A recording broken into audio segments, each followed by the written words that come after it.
Welcome back to the Boot Tragedies. I know I've been bombarding y'all with Saints news because training camp started. Everyone wants to get to that Saints news, but this is the Saints, Pelicans, and LSU channel, and I'm here to bring you some Pelican news. Obviously, we know Zion Williamson signed that 5-year, $193 million contract this offseason. Could be worked up to $231 million if he makes the All-NBA team. Now, it's 3 All-NBA teams. He's a power forward position, so you got guys like Kevin Durant, Giannis, LeBron, so on and so forth that he'll be competing with, to get one of those All-NBA spots. But he has 5 years to do it. I think he'll end up doing that, and that deal will be worked up to $231 million, which is good for him. And also, that's good for the Pelicans because that means he's an All-NBA player, and that's exactly what you expect from a max contract player. But some things did come out after he signed the contract. It did come out, it has some stipulations about his weight.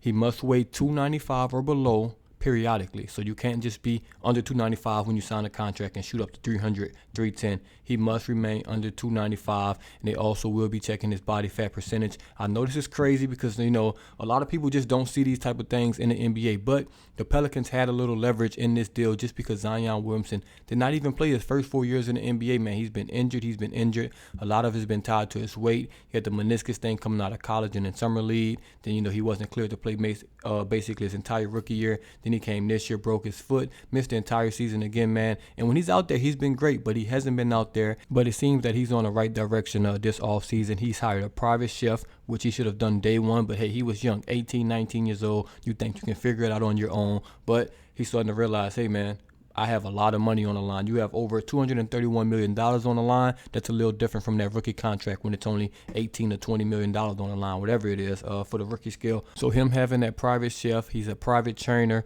Hopefully he gets all of that under control this offseason. Also, he's listed at 6'6", 284 at the moment. I don't know how accurate those listings are, but he's been looking good, man. He's looking like he's in the 270 range to me. I think 260 will be a good weight for him. You would like him to be around the 250 mark, but you just can't expect him to, lose all of that in one offseason. So we'll see how his weight goes. It will be monitored, so I'm assuming we'll be getting updates about that as well. It was reported that Zion was bothered that the Pelicans added, that weight clause in his contract. And I'll read the quote verbatim. From what I've heard, it truly bothers him because people use his apparent weight gains in the past as proof that Williamson doesn't like to work or doesn't care about doing what's necessary to be great. Also, it's not about people making fat jokes, which he's dealt with throughout his entire career, which I can understand, man.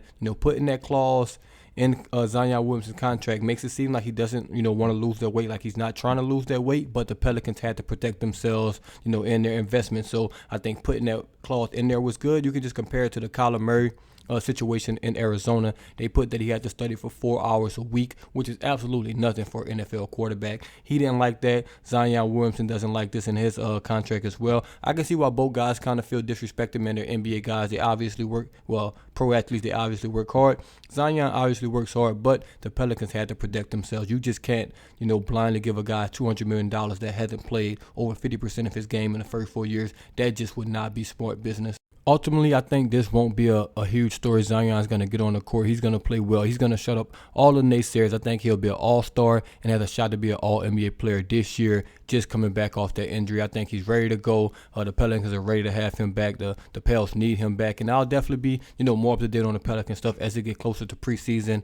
And some rosters start coming out for the preseason rosters, like 20 guys, a lot on the team. So we'll see more Pels talk coming up soon. LSU talk definitely coming up soon because we have a first game against FSU, I believe September 4th, and that's going to be in the Superdome. So yeah, I know a lot of people are new here, man. A lot of y'all came for Saints content, but hey, if you read, it says all sports, all Louisiana. I definitely will be talking about the Pelicans. We'll be talking about the LSU, and when all three of them seasons overlap, just pray for me because there's going to be a lot of content coming out. But hey, that's what I signed up for, and I like to do it. As always, just the Boot Tragedies once again, and I'm out.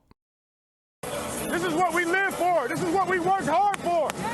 Okay, we ain't giving it up. We are not freaking giving this up. You gotta freaking fight. You gotta fight.